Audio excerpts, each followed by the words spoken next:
അമേരിക്കയിൽ H-1B വിസകളെ ചൊല്ലി വിവാദങ്ങൾ തുടരുന്നതിനിടെ നികുതിദായകരുടെ പണം ഉപയോഗിച്ച് പ്രവർത്തിക്കുന്ന പെർഡ്യൂ യൂണിവേഴ്സിറ്റി ഒരു വിദേശിയെ ഫാക്കൽറ്റി അംഗമായി നിയമിച്ചതിൽ ഒരു അമേരിക്കൻ ജനപ്രതിനിധി അതൃപ്തി പ്രകടിപ്പിച്ചു. ഇന്ത്യാന സ്റ്റേറ്റ് റെപ്രസെന്റേറ്റീവ് ആൻഡ്രൂ ഐലൻഡാണ് എക്സ് വഴി യൂണിവേഴ്സിറ്റിയുടെ ഈ നീക്കത്തെ വിമർശിച്ചത്.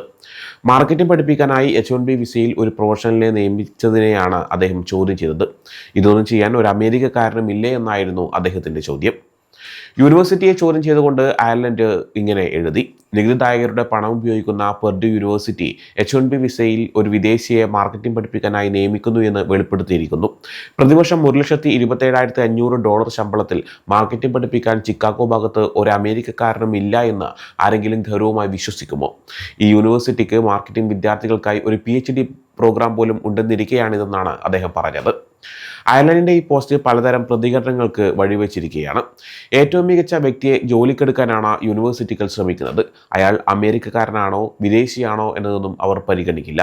താങ്കളുടെ ചിന്താഗതി അനുസരിച്ചാണെങ്കിൽ പ്രിൻസ്റ്റൺ യൂണിവേഴ്സിറ്റിക്ക് ഒരുപക്ഷെ ഐൻസ്റ്റീനെ നിയമിക്കാൻ കഴിയില്ലായിരുന്നു. കാരണം അവർക്ക് അതേ വിലക്ക് കെൻഡക്കിയിൽ നിന്നുള്ള ഒരാളെ കിട്ടിയേനെ എന്നായിരുന്നു സോഷ്യൽ മീഡിയയിൽ ഒരാൾ ഇതുമായി ബന്ധപ്പെട്ട് പ്രതികരിച്ചത്. അമേരിക്കൻ പൗരന്മാർക്ക് ലഭ്യമല്ലാത്തതോ അല്ലെങ്കിൽ അവർക്ക് താല്പര്യമില്ലാത്തതോ ആയ ജോലികൾക്ക് വേണ്ടിയാണ് H-1B വിസകൾ ഉപയോഗിക്കേണ്ടത് എന്ന് മറ്റൊരാൾ പ്രതികരിച്ചു. പ്രൊഫസർ തസ്തികകൾ ഏറ്റവും മികച്ച വ്യക്തിക്ക് ലഭിക്കുന്ന ഒന്നല്ല. H-1B വിസകളും അങ്ങനെ ഉപയോഗിക്കാനുള്ളതല്ല എന്നും അദ്ദേഹം കൂട്ടിച്ചേർത്തു. പെർഡ്യൂ യൂണിവേഴ്സിറ്റി പല തസ്തികകളിലേക്കും H-1B വിസ വഴി നിയമനം നടത്തിയിട്ടുണ്ട്.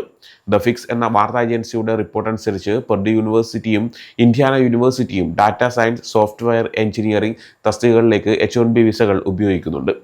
യഥാർത്ഥത്തിൽ ഈ യൂണിവേഴ്സിറ്റി നവംബറിൽ ഒരു സീനിയർ ഡാറ്റ അസിസ്റ്റന്റിനെ H-1B വിസ വഴിയാണ് നിയമിച്ചത്. ഇന്ത്യാന യൂണിവേഴ്സിറ്റിയും H-1B വിസകൾ വഴി 2 അസോസിയേറ്റ് സോഫ്റ്റ്വെയർ എഞ്ചിനീയർമാരെ നിയമിക്കാൻ ഉദ്ദേശിക്കുന്നതായി അറിയിച്ചിട്ടുണ്ട്. ഈ തസ്തികകളിലെ ശമ്പളം $70,533 ആണ്. 2026 തുടക്കം മുതൽ 2028 അവസാനം വരെയാണ് ഈ നിയമനങ്ങളുടെ കാലാവധി. അമേരിക്കൻ സർക്കാർ ഏറ്റവും പുതിയതായി പുറത്തിറക്കിയ അറിയിപ്പനുസരിച്ച് H-1B വിസ തെരഞ്ഞെടുപ്പ് രീതിയിൽ വലിയ മാറ്റങ്ങൾ വരുത്തിയിട്ടുണ്ട്. നിലവിലുള്ള റാൻഡം നറുക്കെടുപ്പ് രീതിക്ക് പകരം ശമ്പളത്തെ അടിസ്ഥാനമാക്കിയുള്ള ഒരു വെയ്റ്റഡ് സെലക്ഷൻ സിസ്റ്റം ആയിരിക്കും ഇനി മുതൽ ഉപയോഗിക്കുക. ഇത് 2026 ഫെബ്രുവരി 27 മുതൽ 2027 സാമ്പത്തിക വർഷത്തേക്കുള്ള അപേക്ഷകൾക്ക് പ്രാബല്യത്തിൽ വരും. കൂടാതെ സെപ്റ്റംബറിന് ശേഷം സമർപ്പിക്കുന്ന ചില പുതിയ H-1B വിസ അപേക്ഷകൾക്ക് തൊഴിലുടമകൾ $1,00,000 ഫീസ് നൽകേണ്ടി വരും.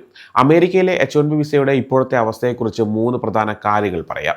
ഒന്നാമതായി, H-1B വിസ ലഭിക്കാനുള്ള നറുക്കെടുപ്പ് ഇപ്പോഴും കടുപ്പമാണ്. പക്ഷേ സ്ഥിരതയുണ്ട്. ഏകദേശം 4 ഒരാൾക്ക് മാത്രമേ ഗൗരവമായി അപേക്ഷിക്കുന്നവരിൽ നിന്ന് വിസ ലഭിക്കുകയുള്ളൂ. രണ്ടാമതായി, നറുക്കെടുപ്പിൽ തെരഞ്ഞെടുത്താൽ വിസ ലഭിക്കാനുള്ള സാധ്യത വളരെ കൂടുതലാണ്. വിസ നിഷേധിക്കപ്പെടുന്നവരുടെ നിരക്ക് ഏകദേശം 2 മുതൽ 3% മാത്രമാണ്. ഇത് ട്രംപ് ഭരണകാലത്തെ ഉയർന്ന നിരക്കുകളെ അപേക്ഷിച്ച് വളരെ കുറവാണ്. മൂന്നാമതായി, H-1B വിസയുമായി ബന്ധപ്പെട്ട ചെലവുകളും രാഷ്ട്രീയപരമായ അപകട സാധ്യതകളും ഗണ്യമായി വർദ്ധിച്ചിട്ടുണ്ട്. ഫീസുകളിൽ വലിയ വർധനവുണ്ടായിട്ടുണ്ട്. ചില സന്ദർഭങ്ങളിൽ $1,00,000 വരെ അധിക ഫീസ് നൽകേണ്ടി വരും. കൂടാതെ ഔട്ട്സോഴ്സിംഗ് കമ്പനികൾക്കും ചില പ്രത്യേക തൊഴിലുടമകൾക്കും മേലുള്ള നിരീക്ഷണം വളരെ കർശനമാക്കിയിട്ടുണ്ട്.